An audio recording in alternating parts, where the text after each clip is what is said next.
రావాల్సిందిగా సమయంగా ఆహ్వానిస్తున్నాం. అక్కినేని నాగార్జున సినీ హీరోగా అందరికీ సుపరిచితులే. 90కి పైగా సినిమాల్లో నటించి కోట్లాది మంది అభిమానులను సంపాదించుకున్న నిత్య కృషీవలుడు, నవమన్మధుడు.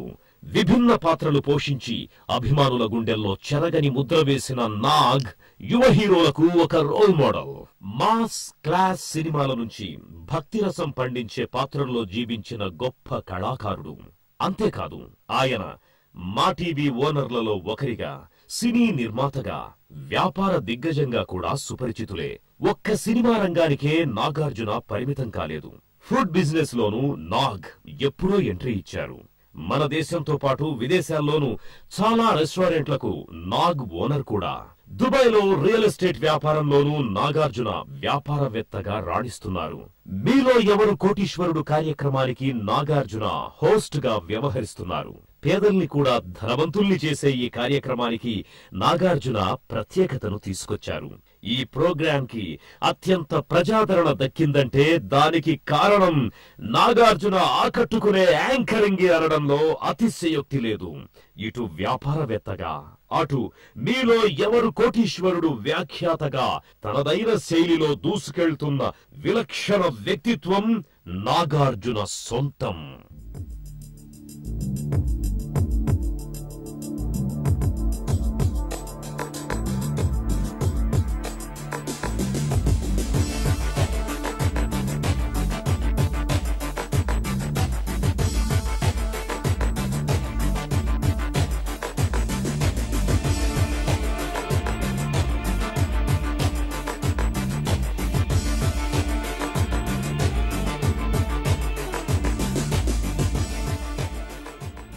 I thank everybody and especially ivala such elite gathering, such top industrialists వాళ్ళందరి మధ్యన నన్ను పిలిచి నన్ను ఆనర్ చేయడం చాలా చాలా సంతోషంగా ఉందండి. అండ్ అలాగే వెంకయ్యనాయుడు గారు ఇక్కడ రావడం and other top political leaders. And I also like to thank especially KTR for asking me to come here and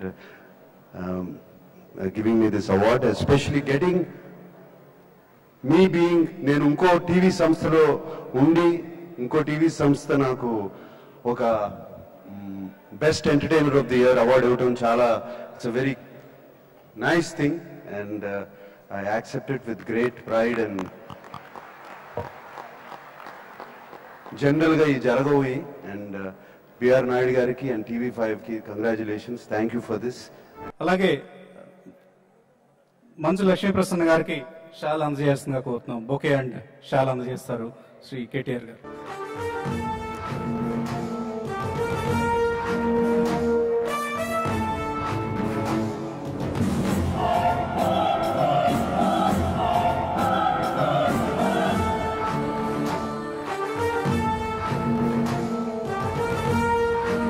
thank you Lakshmi Prasanna గారు. ఎంతో అభిమానంగా మా కార్యక్రమం పట్ల అభిమానంతో వచ్చి ఇంతసేపు మాతో సమయం వెచ్చించినందుకు.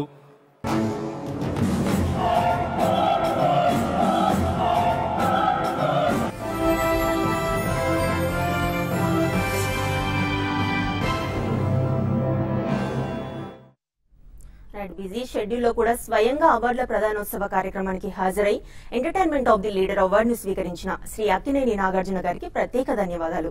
అలాగే ఈ కార్యక్రమానికి హాజరు కావడం చాలా ఇన్స్పైరింగ్ గా అనిపించిందని తన అమూల్యమైన అభిప్రాయాన్ని సోషల్ నెట్వర్క్స్ లో పోస్ట్ చేసి బిజినెస్ లీడర్ అవార్డుల కార్యక్రమానికి తమ విలువైన సమయాన్ని వెచ్చించి TV5 business leader award event కే వన్నె తెచ్చిన సినీ నటి మంచు లక్ష్మి గారికి ప్రత్యేక ధన్యవాదాలు.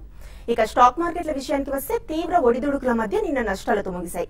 ఇవాళ్టితో ఏప్రిల్ నెల FNO సిరీస్ ముగియనుండడంతో మార్కెట్లు ఒత్తిడికి లోనయ్యాయి. Reality, consumer durables, health care కౌంటర్లకు కొనుగోళ్ల మద్దతు లభించగా infra, oil and gas, metal సూచీలు అమ్మకాల ఒత్తిడికి గురయ్యాయి.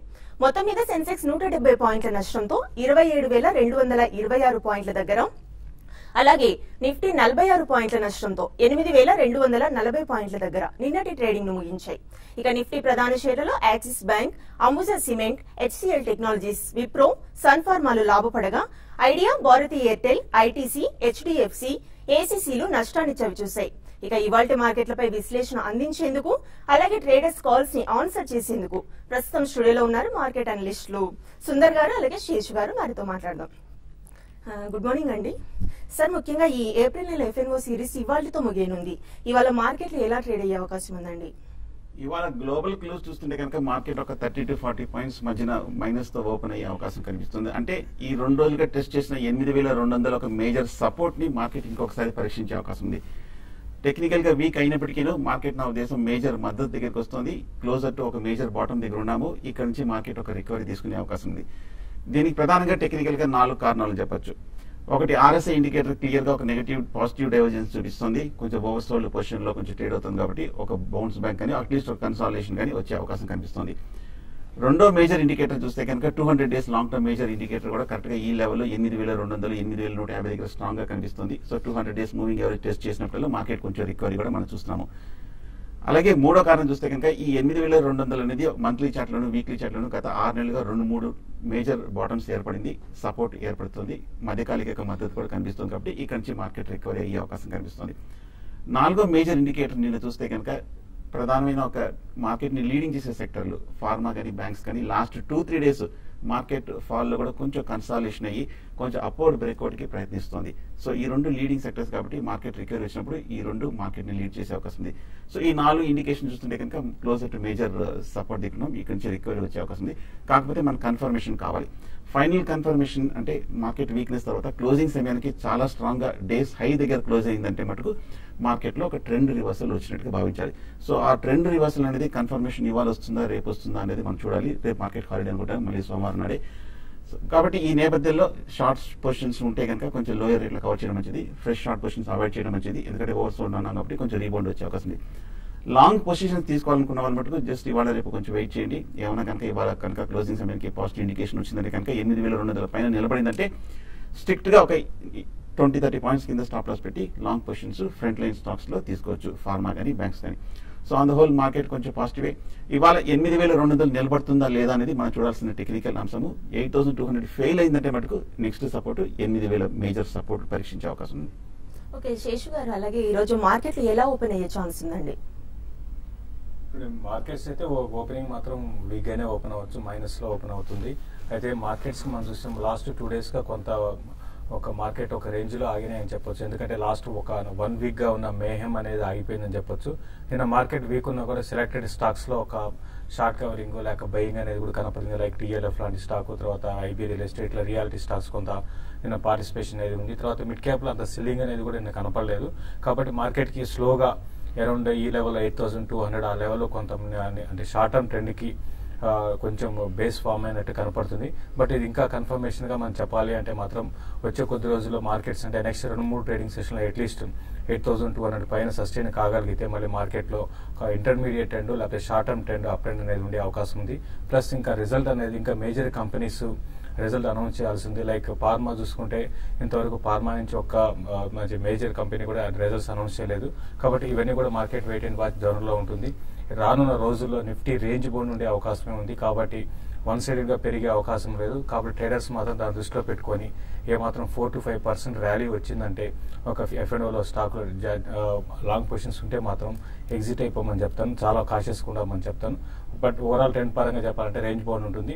ఇంకా ఈ రోజు విషయానికి వస్తే ఈ రోజు F&O క్లోజింగ్ కాబట్టి మార్కెట్ అంతా కూడా గ్లోబల్ ఈవెంట్స్ కానీ F&O ఏ విధంగా అడ్జస్ట్మెంట్స్ ఉంటాయో ఆ స్టాక్స్ లేదా తర్వాత బ్యాంక్ నిఫ్టీ అడ్జస్ట్మెంట్స్ అనేది జరుగుతాయి. ఈ రోజు దాని ప్రభావం ఎక్కువ ఉంటుంది మార్కెట్ లో. ఎయిదర్ సైడ్ అనేది బిగ్ మూవ్స్ కూడా చూడడానికి మనకు అవకాశం ఉంటుంది, డౌన్ సైడ్ కానీ అప్ సైడ్ కానీ.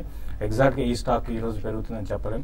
బట్ ఓవరాల్ ట్రెండ్ పరంగా చెప్పాలంటే ఈవెన్ మార్కెట్ పడినా కూడా పెరిగే స్టాక్స్ ఉంటాయి, మార్కెట్ పెరుగుతున్నా కూడా పడే స్టాక్స్ ఈ రోజు ఉండే అవకాశం ఎక్కువ ఉంది. అయితే కొన్ని స్టాక్స్ లైక్ జూబ్లియంట్ ఫుడ్స్ అనేది ఈ రోజు ఇంటర్డే కోసం సెల్ చేయమని చెప్తాను. 1342 ఆ లెవెల్లో ఉంటే దాని బిలో ఉంటే సెల్ చేయొచ్చు. తర్వాత సన్ ఫార్మా ఒకటి కూడా హైయర్ లెవెల్లో ఈ రోజు ఇంటర్డే కోసం సెల్ చేయమంటాను. ఈ రెండు కూడా హైయర్ లెవెల్స్ లో సెల్ చేసి ఒక 10 to 15 రూపీస్ రేంజ్ లో ప్రాఫిట్ బుక్ చేసుకోమని చెప్తాను. తర్వాత లాస్ట్ కొన్ని రోజులుగా కొంచెం స్ట్రాంగ్ ఉన్న హీరో మోటార్ కార్పొరేషన్ కూడా ఈ రోజు కొంత వీక్ అయ్యే అవకాశం ఉంది. దాంట్లో కూడా సెల్ చేయమంటాను. అయితే కొన్ని స్టాక్స్ బయింగ్ కి అనుకూలంగా ఉండొచ్చు. లైక్ రిలయన్స్ ఇండస్ట్రీస్ ఒకటి కంప్లీట్ గా ఓవర్ సోల్డ్ లో ఉంది. మనకి రీసెంట్ గా చూస్తే 940 ఆ లెవెల్స్ నుంచి 850 దాకా వచ్చింది. కాబట్టి 844 ఆ లెవెల్లో దీనికి సపోర్ట్ రావచ్చు. ఇంట్రాడే కోసం ఒక $5 to $6 కోసము ఇంట్రాడేలో దీన్ని బై చేసుకోమంటాను. 940 దగ్గర స్టాప్ లాస్ పెట్టుకోమంటాను. ఈ విధంగా స్టాక్ స్పెసిఫిక్ ఉంటుంది. బ్యాంక్ నిఫ్టీ మాత్రం లాస్ట్ ఫ్యూ డేస్ గమనిస్తే మనకి కొంచెం అవుట్ పర్ఫార్మ్ చేసింది. ఇంకా చెప్పాలంటే నిఫ్టీ 8,200 పైన ఉండడానికి బ్యాంక్ నిఫ్టీ కారణం అని చెప్పొచ్చు. అయితే ఈరోజు బ్యాంక్ నిఫ్టీకి కొంత హయ్యర్ లెవెల్లో ఈ సిరీస్లో బ్యాంక్ నిఫ్టీ విషయానికి వస్తే 8,400 దగ్గర రెసిస్టెన్స్ అనేది ఫేస్ చేయొచ్చు. ఈవెన్ 8,400 దగ్గర స్టాప్ లాస్ పెట్టుకొని ఇంట్రాడే కోసం ఒక 100 to 120 పాయింట్స్ సెల్ చేయమంటాను. 8,200 ఆ లెవెల్ దాకా రావచ్చు. బట్ నెక్స్ట్ సిరీస్లో మాత్రం బ్యాంక్ నిఫ్టీ లాంగ్ పొజిషన్ తీసుకోమంటాను. చిన్న డిప్ వస్తే ఈరోజు డిప్ వస్తే long position bank Nifty call తీసుకోమంటాను. నిఫ్టీ మాత్రం సపోర్ట్ 8,200, రెసిస్టెన్స్ వచ్చి 8,250 అండ్ 8,280 దగ్గర ఉండే అవకాశం ఉంది. రైట్, కాల్ తీసుకుందాం. మన ఫస్ట్ కాలర్ వెస్ట్ గోదావరి నుంచి రవీంద్ర గారు. హలో, నమస్తే అండి. నమస్తే అండి. నేను ఫ్యూచర్స్ లో ఓకే SBI 310లోను, యాక్సిస్ బ్యాంక్ యావరేజ్ 600లోను, సిప్లా 595, 695, 651 ఓకే ఈ పొజిషన్ లో ఉన్నాయండి. వీటిని ఇప్పుడు ఏం చేయాలి? నేను వాళ్ళ ఏమన్నా కొంచెం ఫుల్ బ్యాక్ వస్తే ఎగ్జిట్ అయిపోవాలా, క్యారీ ఫార్వర్డ్ చేసుకోవాలా? అట్లాగే మీ క్యాష్ లో ఉండమంటారా? FNO సెగ్మెంట్ లో భారీ లాస్ లో ఉన్నాను. క్యాష్ లోకి వెళ్ళమంటారా? FNO సెగ్మెంట్ లోనే కొంచెం ఒక్కొక్క పొజిషన్ తీసుకుని జాగ్రత్తగా చేస్తే బాగుంటుందా? ఏది బాగుంటుందో ఒకసారి మనం చేసుకొని చెప్పమని. రైట్ అండి, చెప్తారు.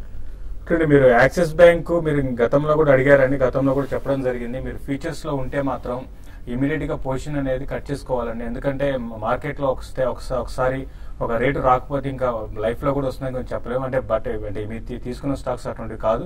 కాబట్టి ఏదైనా కూడా ఏంటంటే మార్కెట్స్ లో అనేది ఎప్పటికప్పుడు మార్కెట్ కండిషన్స్ మారుతుంటాయి. తర్వాత గ్లోబల్ ఈవెంట్స్ మారుతూ ఉంటాయి. తర్వాత ఇండియాలో చూస్తే మనకి మాన్సూన్ ఇవన్నీ ఉన్నాయి. కాబట్టి ఇవన్నీ దృష్టిలో పెట్టుకుంటే మార్కెట్స్ నెక్స్ట్ ఫ్యూ డేస్ లో అంటే మీరు క్యారీ చేసుకోవాలి అనుకుంటున్నారు. అయితే మీకు లక్ ఏంటంటే కొంచెం బ్యాంకింగ్ స్టాక్స్ మళ్ళీ పుంజుకున్నాయండి.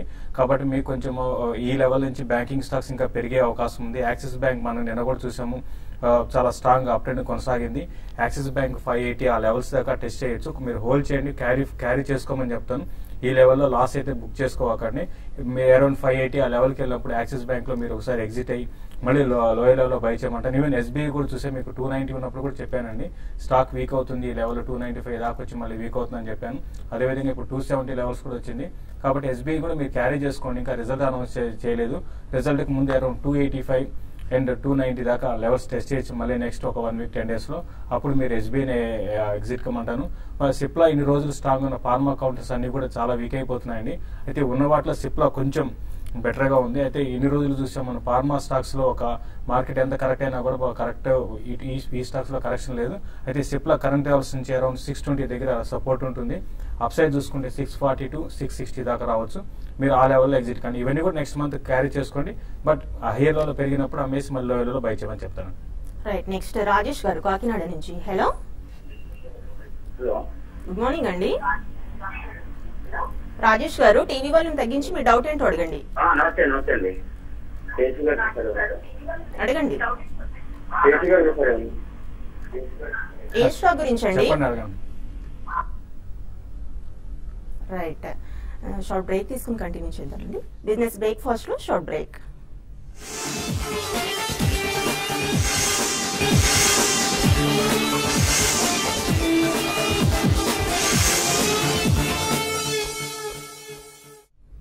Welcome back. మా నెక్స్ట్ కాలర్ వాషింగ్టన్ నుంచి గోపీకృష్ణ గారు లైన్ లో ఉన్నారు. హలో, హలో, గుడ్ మార్నింగ్ అండి. గుడ్ మార్నింగ్ అండి, చెప్పండి. మాకు ఒక 1 year ఓల్డ్ బేబీ ఉన్నారండి. ఓకే. సో తన పేరు మీద ఒక 10 lakhs ఫిక్స్డ్ డిపాజిట్ చేశాను last year. Okay. So year నుంచి లాంగ్ టర్మ్ లో స్టాక్ ఇన్వెస్ట్ చేద్దామని చెప్పి చేశాను. సో మీకు తెలిసిన బెస్ట్ స్టాక్స్ అంటే చెప్పాను, ఒక 5 to 6 for long term investment. Okay అండి, చెప్తారు. లాంగ్ టర్మ్ ఇన్వెస్ట్మెంట్ అంటున్నారు కాబట్టి ఇప్పుడే ఎంటర్ అవుతున్నారు కాబట్టి ఫిక్స్డ్ డిపాజిట్ నుంచి ఒకటి బెస్ట్ రూట్ ఏమో SIP మార్గంలో తీసుకోవడం మంచిది. అంటే సిస్టమేటిక్ ఇన్వెస్ట్మెంట్ ప్లాన్, ఒక ఫండ్ ని ఎంచుకొని మీరు కొంచెంగా మంత్లీ ఎంత వీలు ఉంటే కనుక అంత ఇన్వెస్ట్ చేసుకుంటే డెఫినెట్ గా ఒక మంచి రిటర్న్స్ వచ్చే అవకాశం ఉంది. అలా కాకుండా మీకు మార్కెట్ లో కొంచెం ఎక్స్పీరియన్స్ ఉంది, కొంచెం అవగాహన ఉందంటే కనుక మీరే కొంచెంగా ఒక్కొక్క స్టాక్ లో తీసుకొని మీరు స్లోగా ఇన్వెస్ట్ చేసుకోవచ్చు.